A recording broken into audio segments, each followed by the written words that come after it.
Hey, this is Benjamin Boyce and Leslie Elliott. Welcome to The Deep End, our Hello. bi-monthly live stream where we talk about topics that we've been talking about with each other. Hey, this is Benjamin Boyce. Sorry about that. How you doing, Leslie? I'm doing great. Where you been? I've been to New York and back. Oh, what did Yeah. you do in New York? Just had a great time. Yeah? Had a really good time. Did you get yourself a Manhattan? I think I did. Yeah? Yeah. Was it tasty? Yeah, it was great. Yeah. So we're still working on our setup, so she's got the laptop over here so we can actually read Yep. with our... You could just do this. All right. Click it Do on that. there. All There we right. Very cool. Look, it says my name wrong. No, it's fine. You didn't wait, do where? it. No, it's just the transcription. Oh, okay. The auto transcribe. Well, Yeah. she always does the transcribe. Yeah. Yeah.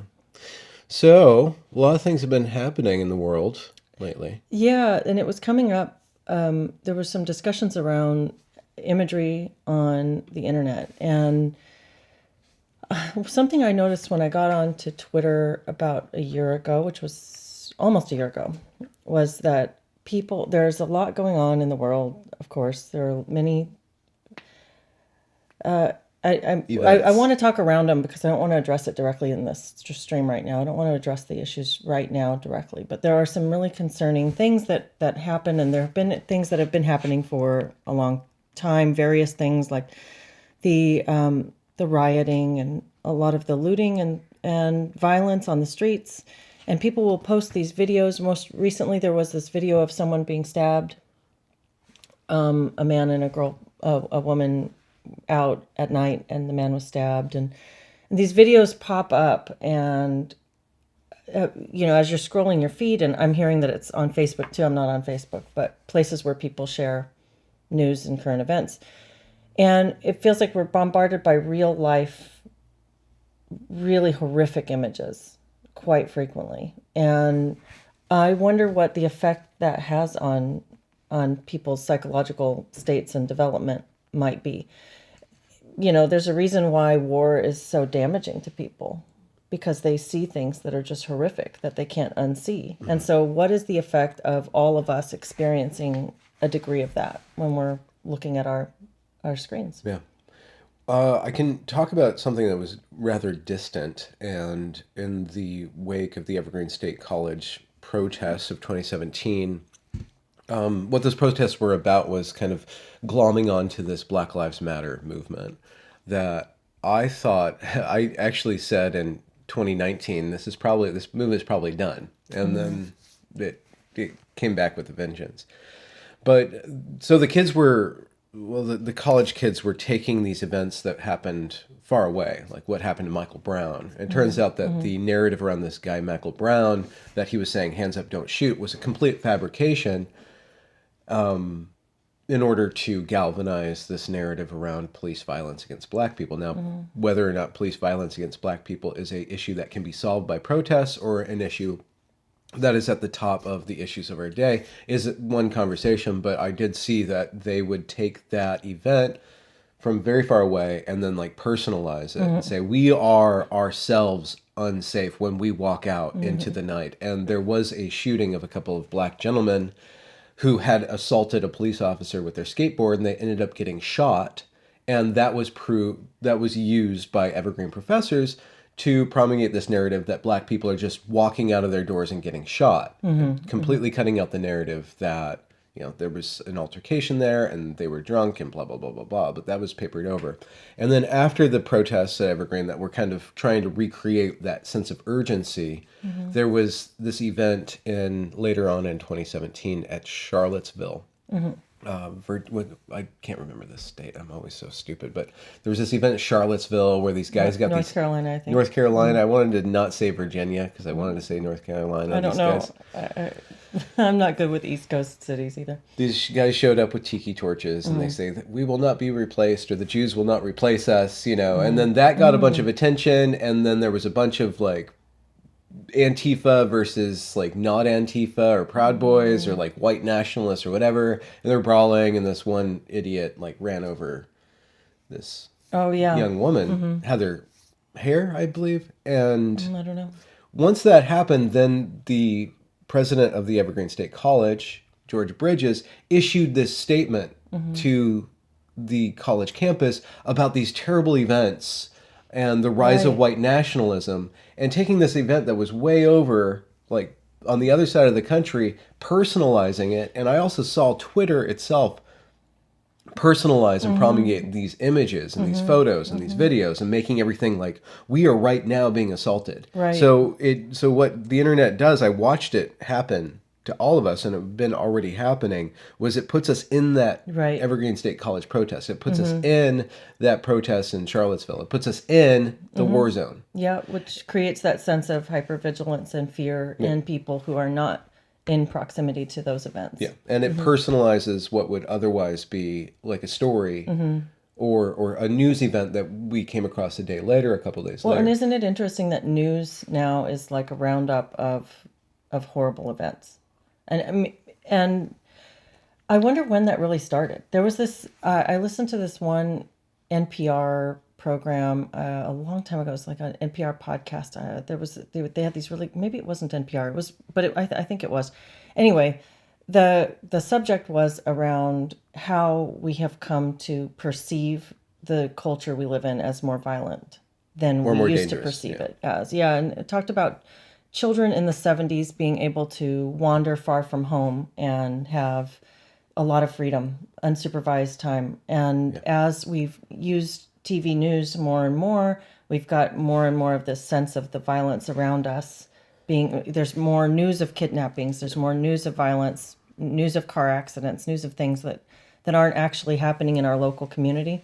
And parents have become increasingly protective of their children to the point where there's children today have virtually no unsupervised time. And that goes back to that point that I wanted to bring up last time, where we went on a bike ride through our neighborhood on this beautiful day on a Saturday, and there was 0 kids in all these parks. Right. And I wonder, so another example from the past of this kind of proliferation of distant imagery into the minds of people where that isn't. Many years ago, I was listening to a local TV or news radio station in San Antonio, and one of the shows started with a promo that was an ad for the show itself, and it featured clips from what they've talked about in previous shows. Yeah. And one of the clips was this horrific thing. They had taken the guy reporting on something really awful and incorporated that into their promo, into their advertising. And I don't want to even go into what it was, but it was I won't go into details. A mother killed her child. And they used the graphic description of this as part of their promo material. So this was played before all of their segments. Yeah. And it felt like a really inappropriate manipulation of people's feelings in order to stir up, I don't know, some kind of request for closure around that.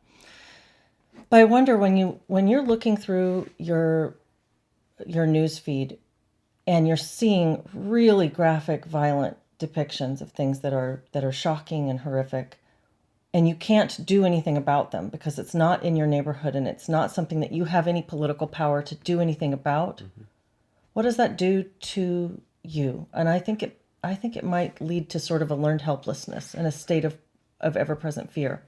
That's one way to take it. Absolutely. There's another way to take it where you just kind of detached from it. I watched over the past week over what was going on my news feed, which was graphic depictions, and we're just everybody's in a complete fog of war about everything. Fog of war is that you don't actually know what's happening because you can't tell in the immediate moment exactly what's happening at any given time at all these different places, and news kind of matriculates towards you, and then you have to interpret the news, and it turns out some news is false, some news is true, and some news is partial, and some news is overdone. And so we're all in a fog of war.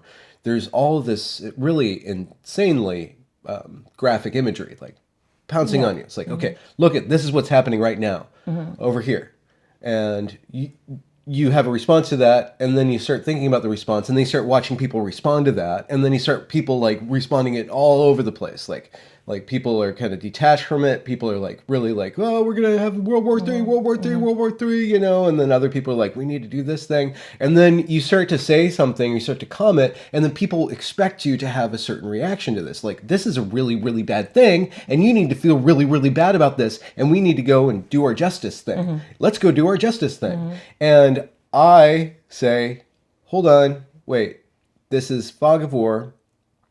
My emotions are being manipulated. I've seen crisis after crisis after crisis after crisis after crisis happen, and you don't know if one's Jesse Smollett or one's Kyle Rittenhouse. You don't know what is happening until you adjudicate over time with all the information. And so even calling out, let's slow down before we make a decision, or if I have a take, is taken as a take in and of itself. And I saw one person being rather irate online about, you were making your tea while this terrible thing is happening. And I'm like, well, what else am I supposed to do? Touch grass, make tea, think about it. Because this isn't about me. This is about something else. And me taking it personally isn't going to help anything. And you making me take it personally means you want me to believe something and do something. And I'm not going to do that. I'm not going to do that after 9/11 happened. I'm not going to do that after COVID-19, all these other things. Like, you see time and again, people get into this frenzy state and then they start making actions. Everybody has to go along with this action.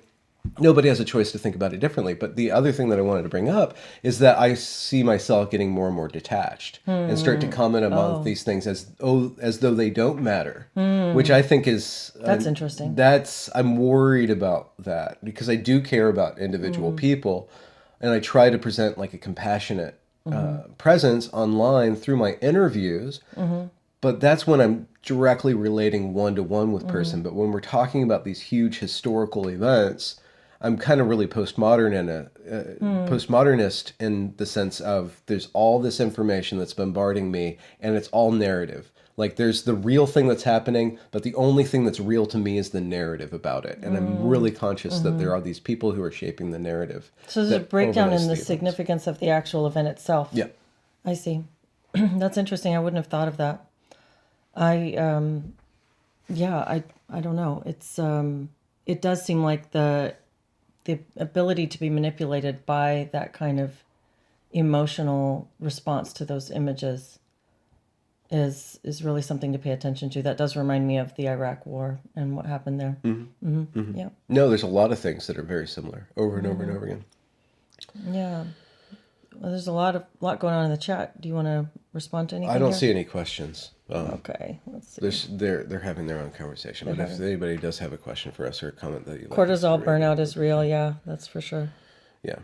So yeah, I guess that's what you're kind of talking about. I do remember, I've brought this up several times. I was talking to Heather Hying about this phenomena, about hypervigilance and our human beings' attention to read a threat where there's not a threat. And she says, if you were walking across your lawn and you screamed because you saw a snake and it turned out to be a rope or a hose, right? Yeah. It's better to be embarrassed than to be dead. It's better to read that hose as a snake than to read a snake as a hose, right? But when you overlay that with the way that current events happen right here and right now on my screen and make me tied to it, I don't think a lot of people have the ability to detach, and I have the ability to detach, but I'm seeing that myself, I could be too detached from it and actually not respect things and put things in proportion. But when we're talking about global events, like maybe I should bring this up. You had a very strong reaction to some I don't imagery. know. I want to be really careful about well, we were trying to have a conversation. I'm like, well, I'm thinking about it in geopolitical terms and like trying to do like these different level orders of interpretation of the data. How do you go from an emotional response to a political response, an action, to an action, or like to a political opinion maybe, and then I've seen, we've had a lot of discussions, and you have a healthy dose of skepticism too, where after the initial reaction happens, like you. Well, I don't think. So how do you balance your skepticism? I guess I just don't. I don't think that feeling deeply hurt for hurt people and feeling just devastated for what is happening to people necessarily gives you information about why, who did what, and what the proper action should be. There has to be sort of a detachment from that in order to analyze what the political scenario is and what needs to happen. I think that it's not an automatic, this happened, so we must have this response. I think you have to take a broader picture. You have to step out and look at the lay of the land. And that requires emotional detachment, as you're talking about. So I guess there's two things then. There's the thinking about the thing, and then there's the feeling for the people who are hurt. I like how you formulated that. Like these are people who are suffering, and I'm suffering for the people who are suffering. And then it's a really powerful and an important human impulse to feel compassion. And you see yourself feeling compassion. There was this terrible, terrible comic that I saw where this one person was holding up a dead baby, say, "This dead baby proves my point," and then this other person says, "Well, this dead baby proves my point." And you see there's these two dead babies, and then these two people trying to make a points for it. And it's really hard when we look at political situations, especially political situations that won't be mentioned that are thousands and thousands and thousands of years old. And you're like, well, I can suffer for this person, and I can suffer for that person. I can suffer for the man who's committing this atrocity because I know that his soul is going to have to pay for the atrocity he's committed. And then the person that's going back and under the cover of vengeance, they're both, and then let alone the men, the women, and the children, we could maybe talk about who suffers more in all these conflicts. But I can feel for all these people. But once I start to make a tribal, once I start to overlay the story and the narrative, then I stop feeling for those people suffering. I'm like, this is the group A, and this group A did this to group B, and this group B did this thing to group A. Kind of comes back to individualism versus collectivism, which the woke is so fond of. Yeah, but I think beyond all of the sorting and sifting, there's also an issue of coming back to the issue of imagery. And I remember as a kid, what were the rules around this? Was it like an FCC thing where there were certain regulations about showing dead bodies in newspapers or on TV? Because I remember it was shocking to even just see a body under a sheet at one point. And now there's no holds barred. You're seeing, since I got on Twitter, I have seen I'm scrolling through and I'll be going from somebody's political commentary to somebody's joke to, oh my gosh, there's a picture of somebody being beaten to death. And it's kind of, I just learned that you can turn off media preview in your settings, your display settings. There's a media preview thing that you can turn off, and then all of those images just are links instead of actual images. So that might be helpful to some people who feel the same concern about this. You can look at what the text that the poster has written, and you can decide for yourself if you want to click on it. So it makes it less flashy and distracting, but it also makes it, you're less likely to see something shocking. But I remember when the movie Saving Private Ryan came out. When was that? In the 90s? I think it was probably 1999 or 2000. It was late 90s, maybe early 2000s. And people talked about how it was this really realistic depiction of war. And I thought, well, I don't want to see that because we know that soldiers come back from war really traumatized by the things that they have witnessed. And I thought, why do we want to vicariously witness even a piece of that? Why do we want to inflict that on ourselves for the sake of entertainment? And at some point, what we're doing when we're scrolling through our screens, it does amount, we're gathering information, but we're also entertaining ourselves. And so on some level, are we entertaining ourselves with these images that are life and death for other people somewhere else? Are we doing something that is vicariously for our gratuitous intake? Because there's nothing that we can do about something that already happened, say a stabbing on the street. Maybe we need to know about this if we need information about how dangerous a certain place is or what's happening in our culture and the trends and things. Maybe there's an argument to be made for us needing that information or benefiting from that information. But from being able to watch some of these videos, are we entertaining ourselves with the life and death of other people? And what is that doing to us? For entertainment's sake, are we experiencing some sort of emotional trauma?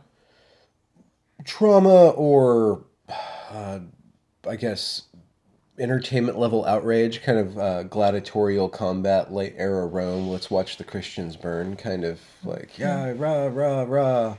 I remember it reminds me of, I had a contention with this wildly popular Twitter account named Libs of TikTok a couple years ago, 2 or 3 years ago. And I noticed that what they did was post a bunch of cringe content from the left. And a lot of it was just kids, like kids doing pronoun things and kids just being completely cringe. And, you know, I watched as a bunch of adults would watch this stuff and mock the kids. And then you have mixed in with that these adults who were acting the same way. And then a bunch of adults like go in and mock the adults. And I was watching a problematic, well, I thought that it was problematic that people were habituating themselves to use mockery as a political tool. And there is a certain level of mockery that helps to rein it. You know, the whole phrase "bring back bullying" does have a certain level of truth to it. If I haven't heard that. if we were harder on each other and we demanded more of each other and we kind of pushed the freaks out or made it very inconvenient to be a freak out in the open, then less freakery would be going on. The bad side of that is that people love to bully for bullying's sake. Right? People like to feel justice for justice or for feeling justice's sake. So beyond the trauma is that what level of fake or not fake, but what level of outrage am I feeling that isn't connecting to anything is a pornographic indulgence, where I'm pornographically indulging in the criminality of inner city scholars, right? To It's what like degree is the that helpful? gratuitous voyeurism. Yeah. And how do you stay informed and aware and protect yourself? And then also the other thing that I watch while I'm watching these things show up on my feed is that there are people whose job it is, who are monetizing their content by scouring the world for this stuff to put it up there and then to spin it one way or spin it the other way.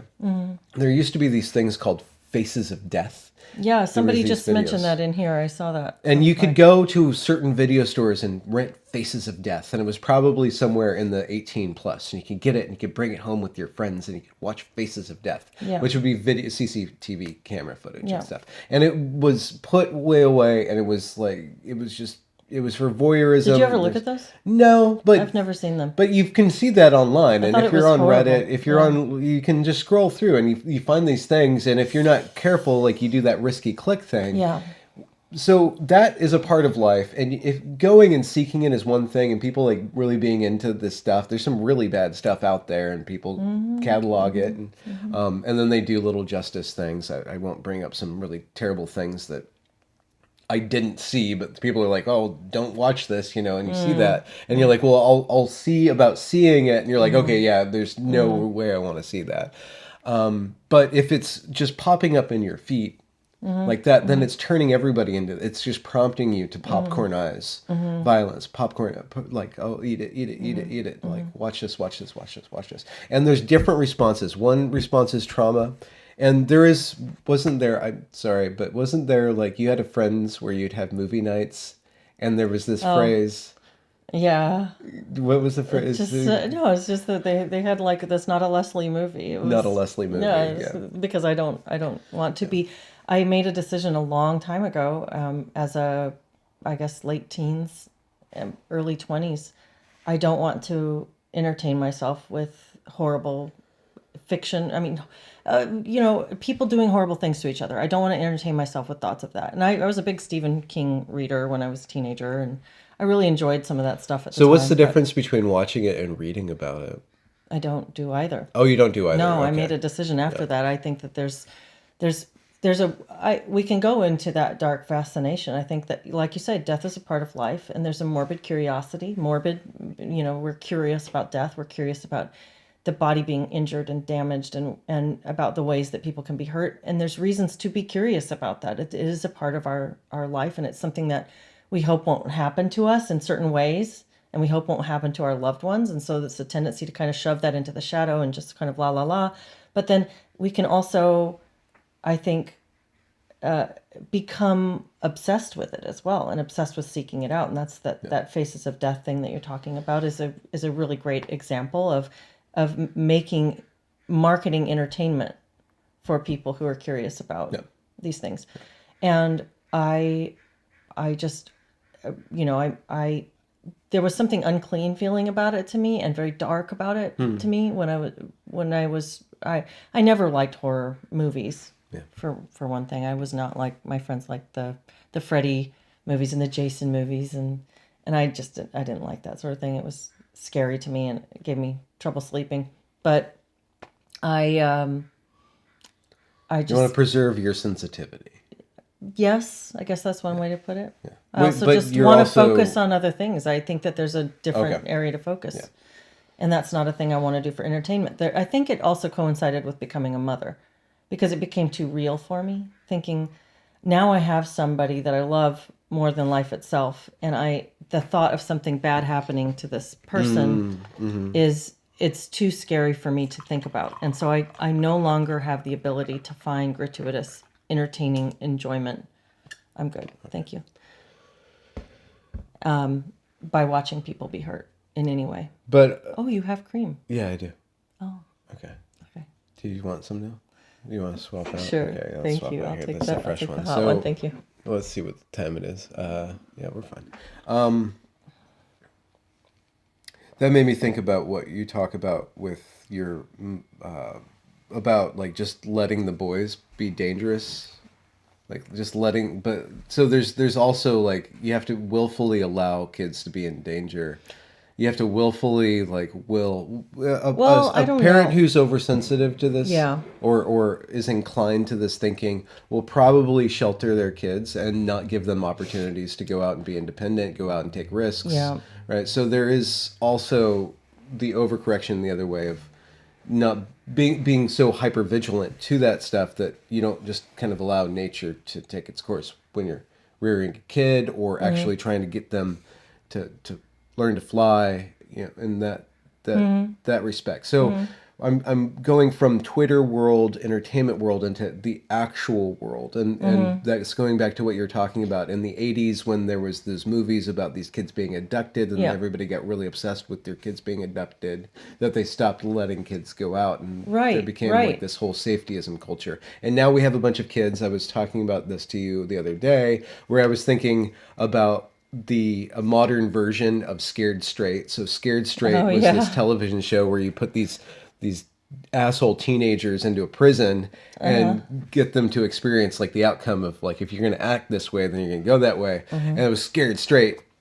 And I was thinking, well, it would probably be like Sheltered Queer nowadays, where you just have like these little twitchy like pronouns in bio video game incel kids like going out to a park and like looking at like, oh, they're looking, people are looking at me, and they're all like queered out, and then they kind of, because we've sheltered the kids so much now we have all these other problems about the queer shit and the sexuality crap and all these like different pronouns and people like leaning into a trans identity because it allows them to express and experience suffering in a valid way, but the suffering is completely in their head. They have no access to actual suffering because that would be dangerous and it's a liability. Even the schools now are liable for everything, so they have to shelter and coddle all the kids because there's this fear of responsibility and accountability and all the wrong things that are irreversible that oddly enough, we're doing irreversible damage to these kids to protect in this misguided attempt to protect them from reality, the reality of their sexuality, the reality of their sex bodies, the reality of maturity. If we can put them on puberty blockers, they'll never have to go through sexual development and they'll never have a broken heart because they'll never be connected to anybody. They'll never actually have a fulfilling sexual life. So that'll save them from ever experiencing the pain of that first breakup. I think that there's a lot of that stuff in that Munchie mom stuff, that Munchausen mom is actually just overprotection. Well, I think that you're making some good points and you're also being funny and broad strokes, about some things. So there's more depth to it than that. But point to a crack and let's explore it. Well, I mean, let's get into that deep end. When you talk about it, when you talk about being all in their heads, I think that we need a certain amount of we need to push against something in order to expand away from where we come from, just developmentally. You know, you start out, mother and child are very much part of the same thing. This is like the dyad, yeah. And as the child gets older and older, we need to move away until we're now parallel. We're just two individuals, and I think that there needs to be something to push against. And when we don't provide kids with enough ability to push off of something solid, when everything a kid tries to push against gives way and allows for them to expand into it rather than to push back against it, I think that is very, I think it's very inherently destabilizing for young people. So it also, it's kind of like the sort of the rich parents dilemma, which I've never been a rich parent and I wasn't parented by rich parents, but of knowing that you are who you are, say, because you had to face certain challenges, and now you're in this particular place where you've established this life for yourself, and you can give your child all of these resources that you didn't have as a kid, but you know that you are who you are because of the challenges that you faced. And so what's going to happen with your child? And so can you artificially construct that for your kid? Well, not really, because now your kid is going to resent the heck out of you because you've withheld something that you were able to give them, and you made their life harder than it had to be. And so it's a real dilemma from that standpoint. I'm kind of oversimplifying there, but yeah. I think that I guess an example would be first children. This is an easier one because it has nothing to do with finances. It's attention resources. So your first child, and you and I are both first children. Yes. There's a difference in temperament that goes with birth order. You know, there tends to be a difference in temperament. First child, second child, third child. What I noticed was with my older son, who is the first child after a long gap, after 13 years, he's a really wonderful kid. He was really high needs as a toddler. And looking back, he had two older sisters who were late teens, myself, his father. He had all this attention from everybody. As soon as he cried, somebody was there to help him out. And it wasn't like we were just pacifying him, but we were providing him with stimulation or entertainment or meeting his needs, whatever those needs were.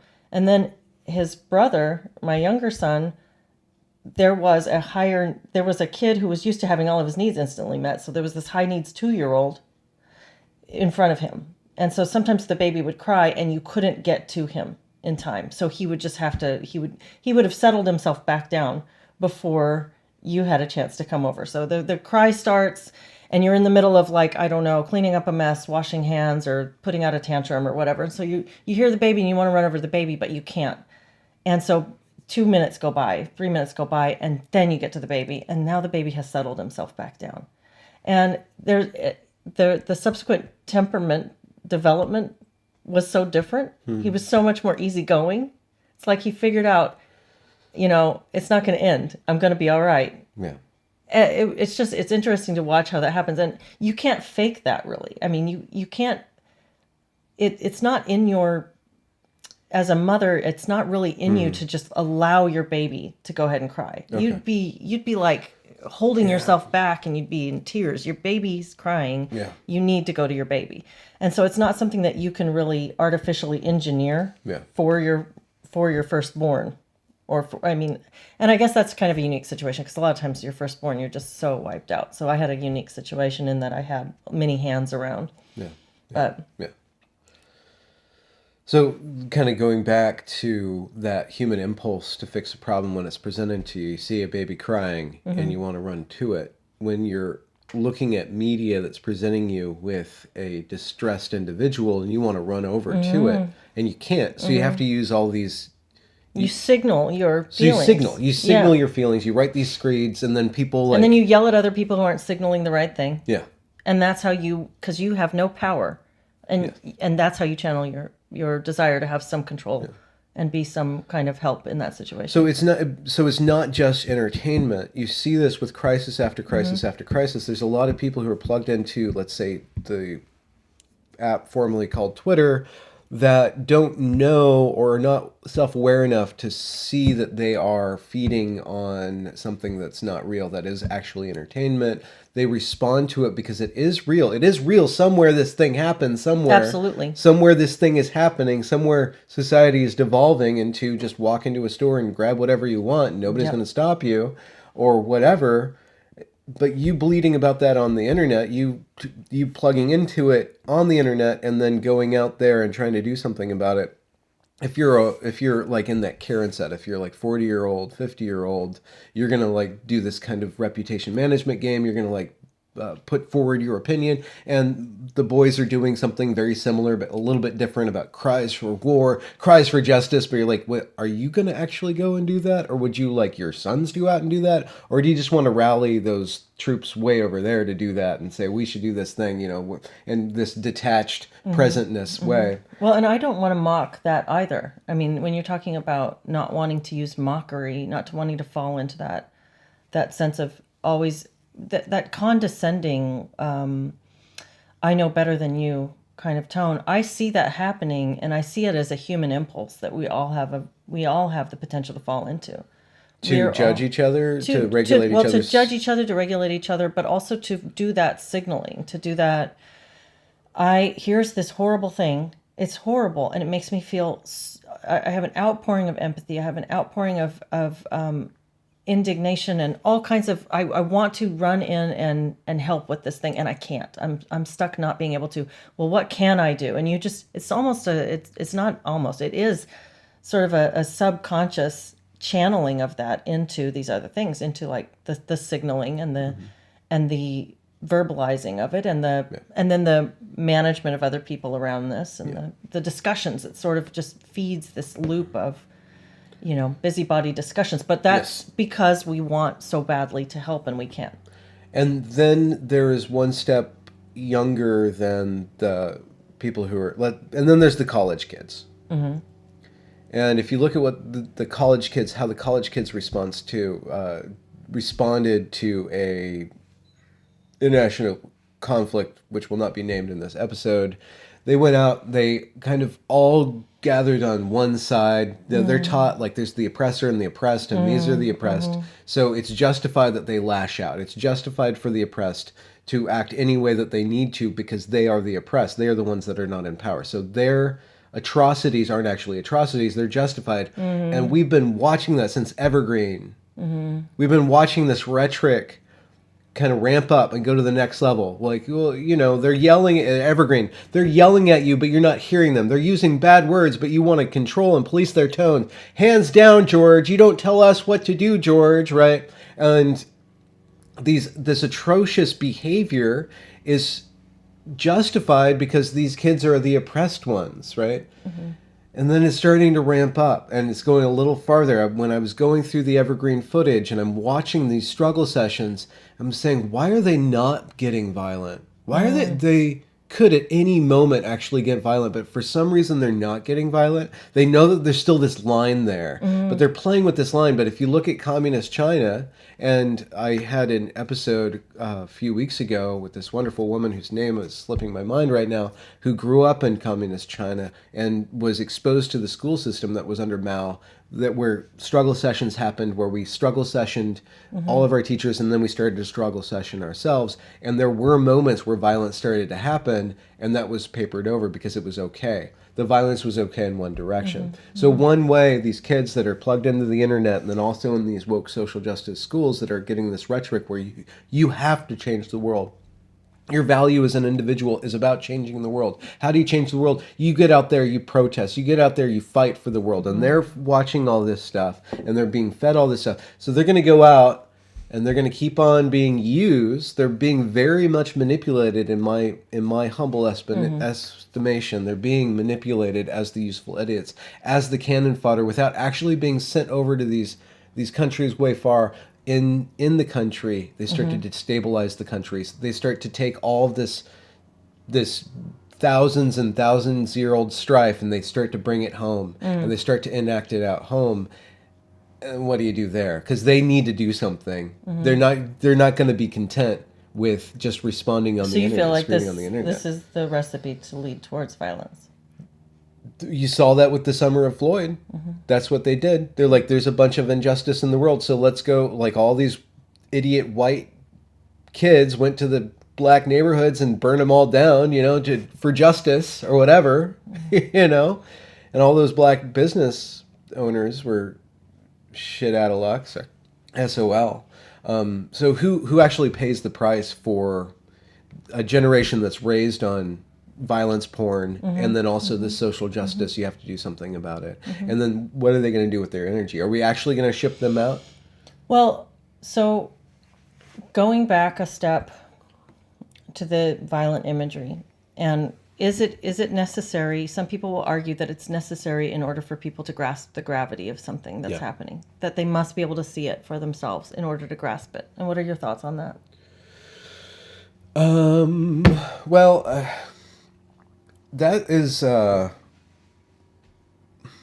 that's kind of insulting. Are you saying, is one saying that I don't have sufficient imagination to interpret a sentence? Or do I need to see it with my own eyes? Does it change for you if you see it? If you read it? There was this really terrible thing, I'm going to try to skirt around it, but there was an accusation that something really horrible happened. Okay. And then people are like, okay, that's a really horrible thing. Where's the evidence? And then people are like, demanding evidence means that you're against, or you're for the people who did this terrible thing. And other people are like, no, I'm not for or against it. I want evidence. So evidence was shown of this thing. And then other people are like, wait, that's just They don't believe the evidence anyway. That's an AI image. So it still comes down to, do you trust the source? When when an insurgent group releases a very well produced video of them making rockets, wait, that's a little too well produced. When the same insurgents release a shaky cam footage of something going on with a wounded child, like, wait, why is the camera following along? Like, I am so I'm not just desensitized. I'm already saying this is produced. This is already produced for my benefit. It's already produced.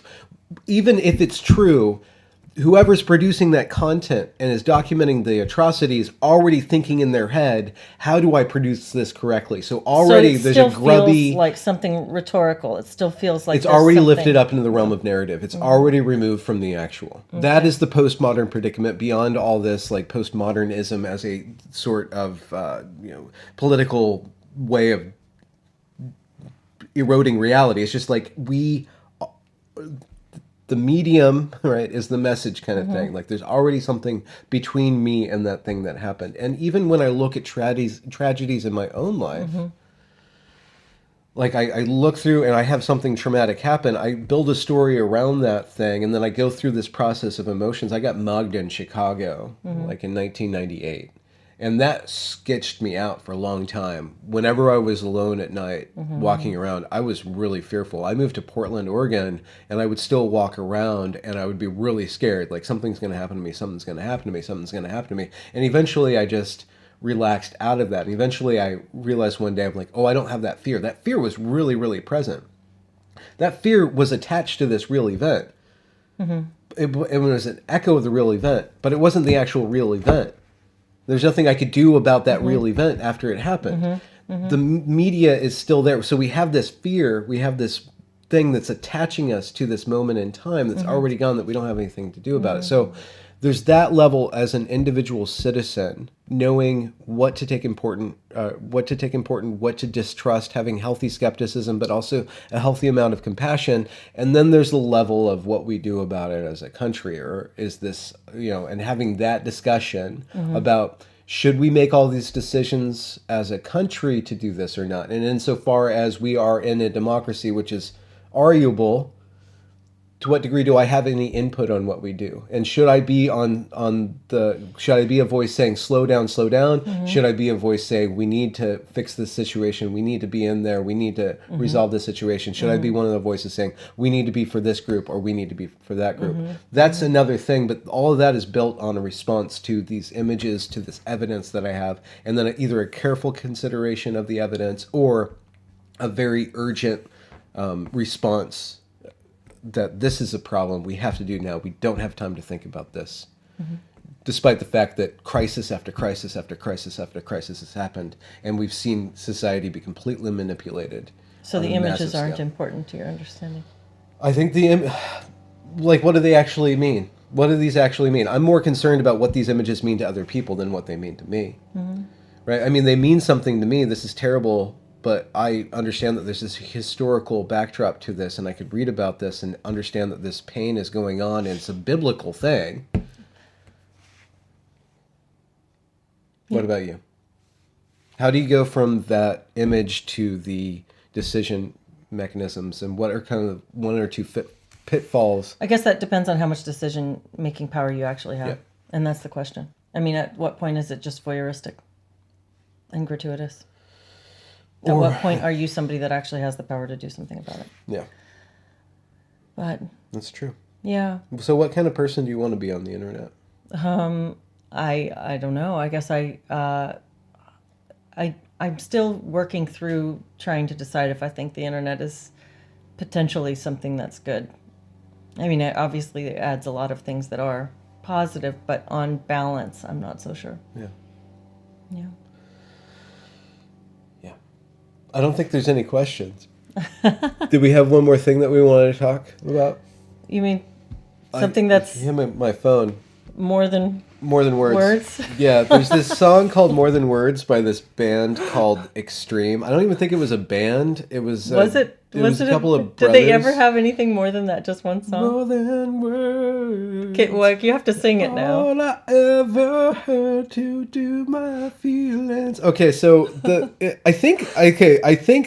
so we listened to this on a joke. I was thinking about. Well, I was getting ready in the morning, and then I just hear this song blasting from outside the door. Because played you this. made fun of it, but I knew it would still twing your heartstrings because they're very well. It's a very sweet song. Yeah, they well, have this like except that- acoustic thing, and they're yeah, both singing, and there's duets. Except What for year was that? It must have been like 1992. Really? Okay, 91 or yeah, 90. okay. And It was all over the radio for a I couple just of played years. and played Yeah, and played yeah. and played and played. And so I was, you listen to it, and it's like a Lisa Loeb song. You remember that Lisa Loeb song? Mm-hmm. You say, I only hear what I want to. I don't listen hard. I don't pay attention to the distance that you're running from anyone everywhere. You don't understand if I really Oh, you care. have it memorized. Yeah. I'm only hearing negative, no, no, no, yeah. So I turn the radio on, I turn the radio up, and this woman is playing my song. So it was one of the songs where it keeps on going and going and going and going. Yeah. Like this narrative. It doesn't like repeat these things. I mean, it does repeat this thing, but you're like, well, what are they actually saying? More than words. And I think that this song is about this woman who talks too much, and this guy just wants her to shut up. You think so? I think it's about this guy asking this woman really politely to shut the F up. Is that why? That's what I why mean. this song is important for you to share with me? Is that what you're trying to No, say? no. You're finally spelling it out for me now. Okay, so that's my premise. So I'm just going to read some of the lyrics. Okay. And if there's any questions, you can look at the questions, but you have to listen to this. Okay. So, saying I love you, quote unquote, saying I love you is not the words I want to hear from you. Okay. It's not that I want you not to say, but if you only knew how easy it would be to show me how you feel.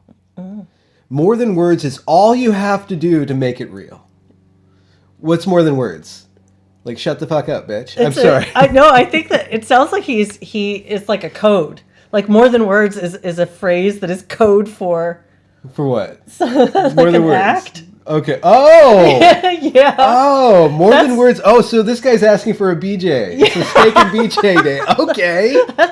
And what would be happening if he's getting a BJ? There's no words there, right? Yeah. Oh, okay. That's what it sounds like. Okay, so let's go forward. And I'm really sorry. We're going from something talking about violence to talking about like gratuitous teenage Something silly. drama. Okay. Yeah. Okay, more than words is all you have to do to make it real. Yeah. Then you wouldn't have to say that you love me because I'd already know. Mm-hmm. Okay. See, doesn't it make a lot more sense if you insert, like, you think of it as a code Okay, sentence, more a than code words. phrase? Okay. Yeah. Did you just think of this just now? Yeah. Okay, so let's go to the next verse.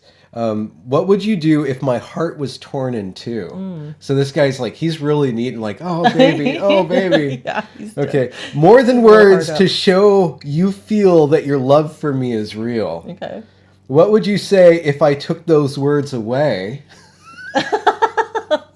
Oh no, there's this whole thing Yeah. with him going, okay, then you couldn't make things new just by saying I love you. Yeah, Yeah, you you saying gotta no. Put out. Fess up. Okay. Okay, and then there's la-di-da-di-da, la-di-da-da-da. Okay, so he's like, he's getting his way here. More than words, la-di-da-di-da. Okay. Does it really say that? La-di-da-da, la-di-da-da-da. Yeah, okay. More than words, la-di-da-da-da. Okay. Now that I've tried to talk to you and make you understand, all you have to do is close your eyes and just reach out your hands and touch me. So maybe it's Okay, maybe it's the HJ then. Okay. Hold me close, don't ever let me go. More than words is all I ever needed you to show. Then you wouldn't have to say that you love me, 'cause I'd already know. What would you do if my heart was torn in two? More than words to show you feel that your love for me is real. What would you say if I took those words away? Then you couldn't make things new just by saying, I love you. Okay, Yeah. so interesting. So That was a good one. I like this, Leslie. so Elliott. that's the song you played for me the other morning. Okay, well, we don't have to like spell things out for the audience or anything like No. that. Oh jeez. Oh yeah, J-Do. Oh, maybe I shouldn't put this on. This is now officially a. Oh wait, it's gone. Oh. Oh no. Okay. Yeah. That was a mature stream. Thank you guys very much for showing up for chat. My channel's in a bit of a pinch right now because we're traveling. We just got back from New York. We're going to be going to Hawaii next week for business, but we're going to have some pleasure out there too. Do some exploring of nature.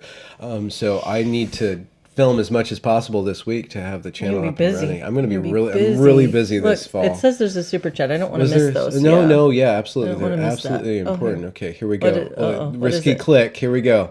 For Benjamin, I remember you saying in another live stream that something like atheism is not a serious position. I'd love to hear more on that. Do you plan to cover that in a video sometime? That is a really interesting question. I like to mess around. I'm going to be really honest with you guys. There is a part of me that likes to mess around with feminists on Twitter. I like to Just a little bit. Sometimes I say things and I kind of know in the back of my head that potentially feminists are going to get mad at me about this, but I don't do it just to make them mad. But I do experience a certain level of more than words when they get really mad at me. There's a little tiny bit of me that's also a little trolly towards atheists, or atheism, because I've seen that people who've argued themselves into an atheist position or who've argued themselves out of a religious or theist position are really proud of their rationality, really proud of their intellect. And I think that, or in my experience, the spiritual reality is not a rational process. Spirituality is works on the level of awareness and consciousness, which precedes rationality. And even Jonathan Haidt in his the Man and the Elephant, or The Righteous Mind, The writer and the elephant. the writer and the elephant, he talks a lot about our emotions, our experience are actually driving things, and our intellect or rationality are catching up to things. And so when making very stark claims about infinity, divinity, and reality, using the intellect or basing everything on the intellect, which is what some atheists do, I think is another statement of faith. And it's actually a descendant of Christianity.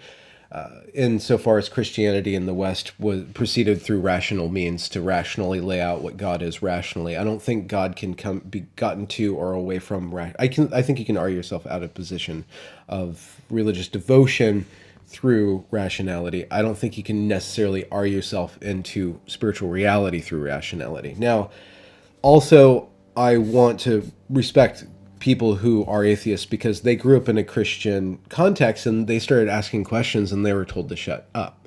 I don't think that that's proper. I think that it's really, really difficult to convey spiritual reality to children. And I think that a lot of people who are so-called religious don't actually have a connection to spiritual reality. And they use religiosity as a way of regulating themselves and regulating others. And that can have good effects and bad effects, but it's not actually their religiosity is not an expression of spiritual reality either. I don't think that faith necessarily or belief necessarily is something that gets you touching the divine. Now, I think that you can't have a relationship, a lifelong relationship with the divine without some sort of credo code, ceremony, ritualism, and you can't share that experience. I don't know. Well, I think it would be really difficult to live in a religious community without a common religious language. I think it would be kind of difficult to have a spiritual life without some sort of language game. And you have to have a community around that. No, just saying, like, for one reason or another, I came into your life and we started praying at dinner. That just became something you said at one point that you want to incorporate spirituality and, you know, that into our life. And that's something I grew up with and I didn't have. And so when I remember at the other night we were having dinner and we asked one of the boys to pray and they're like, well, I don't know how to do that. And I say, well, be grateful for what's happened and be hopeful for what's going to happen. So we are addressing ourselves to that which I believe is the creator. And I believe that there's one source and one creator that precedes all of our belief, that precedes our rationality. And that giving thanks to that and asking for guidance from that source is a form of religious and spiritual language. It's kind of basically a direction. And I don't think that you can necessarily get really deep in spiritual life without using your mind to set aside, I pray before my meals, or I'm going to pray in the morning, or something. So like having that ritual, having that intention, okay, to connect and to be guided, to be thankful, to be grateful. And so I'm sure that there are atheists who have all of that without a belief in God. And so I can respect and I would like to engage with atheists who have all of that rich human life that addresses itself to what's beyond it, what came and what goes forward. And it's not necessarily if you believe in the afterlife, and it's not necessarily you have to believe in God. You can do all those things without belief in God or the afterlife or the pre-life or whatever. But the type of atheist who has it all solved and who thinks all of this stuff is wackadoo and is all like, they just rail against the church and they rail against faith and they rail against believers as somehow backwards and stuff. They themselves eventually succumb to believing in something and then absolutely just embarrassing themselves with the same religious impulse that doesn't have the strictures of a deep tradition that's been wrestling with the problems of the religious impulse. And just saying, okay, we all tend to have some sort of religious impulse. That's how we are. And the atheist who thinks that they're post-human and they can get away with that, they're persisting with a really big blind spot, in my humble opinion. And so the humble atheist is one thing, but the proud atheist is just like the proud religious person. And I try not to be against the religious person, but whenever somebody is using their religiosity to control me or to control everybody or to kind of claim that they have special knowledge, I'm kind of like, whatever, bro. You don't really know. Just because you think you know doesn't mean you know. But insofar as your belief is facilitating a humble communion of self-development and becoming aware and maintaining consciousness of the deep reality of being, it doesn't matter if you're atheist or theist. I can see that in your face, that you're a good person. That's an hour, but you need to say something to close us out. I just think that's very interesting. I'm not going to add anything on the religious discussion necessarily. Okay. I think that there's a lot to say there, but we'll save it for a later date. Yeah. Another deep end. Yeah. Thank you guys for joining us. Thanks for all the comments. I think we're gonna go back through. We'd love to go back through and read them all. Yeah, we'll go back. We get a lot. I kind of wish we could do a little more engagement with them at the time, but it's kind of hard to do that without having a lot of dead air while we're reading. So. That's true. That's true. Yeah.